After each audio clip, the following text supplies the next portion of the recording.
President Francois Hollande of France has pledged to legalize voluntary euthanasia, or as we call it here, physician-assisted suicide. It's just another way to refer to it.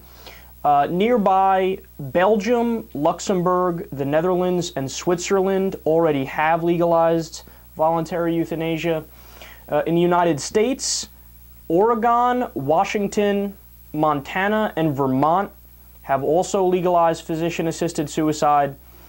France already has a law that passed in 2005 that says doctors can end extraordinary means of treatment if terminally ill patients request it.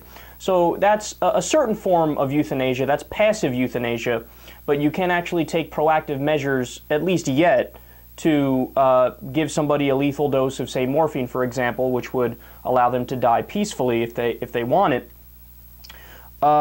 So an ethics committee in France weighed in on this debate, and I find what they said comical. They said it shouldn't be allowed because it's dangerous to society, because vulnerable patients might see it as a threat that their lives could be ended before their natural deaths.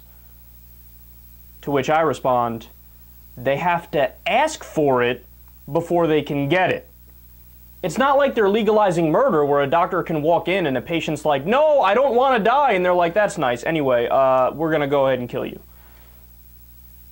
Obviously, they can't do that. That's not what euthanasia is, or at least physician-assisted suicide, which is what they're looking to pass.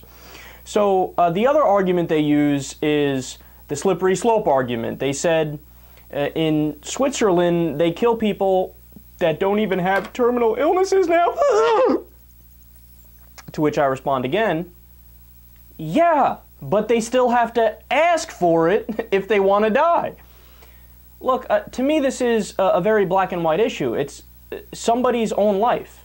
If they've reached a point in their life, let's say somebody's 96 years old and they're losing their ability to see or their ability to hear and they have a horrible quality of life, they have to get changed, somebody has to come in there and change their diapers on a daily basis, they're on 412 different medications. Whose right is it, as a third party that's not involved in the conversation between your doctor and you, whose right is it to say, oh, well, since I disagree, even though I'm not involved with this, I decree that you're not allowed to make that decision willingly as a consenting adult? It makes absolutely no sense. It drives you crazy. And furthermore, the law that they're contemplating in France is a law where you can do euthanasia. It's similar to ones in the United States, where only in cases of terminal illness and you have to reach a certain level of criteria. You know, you have to have like mental health people sign off on it and say, no, they're of sound mind. It's not just that they're temporarily depressed. But again, I go even further than that. You know, to me, I look at it, take our pets, for example. We actually treat them kinder than we treat adults, right? Than we treat human beings. Because I know I can imagine only about 1,000 circumstances where I might realize, hey, you know what? I don't want to live anymore. And I really don't think it's the government's job to tell me, we disagree, so we're going to stop you from doing that. And, you know, last point on this, the bottom line is, if you even want to pretend to be a country that's in favor of freedom, this is like the cornerstone of freedom. What you can do and can't do with your own life. Your body, your mind, your decisions.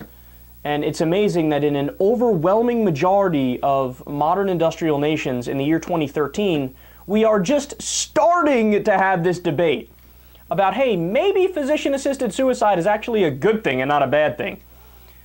Yeah, you should have had that discussion back in the year 1517, because it should be the law already.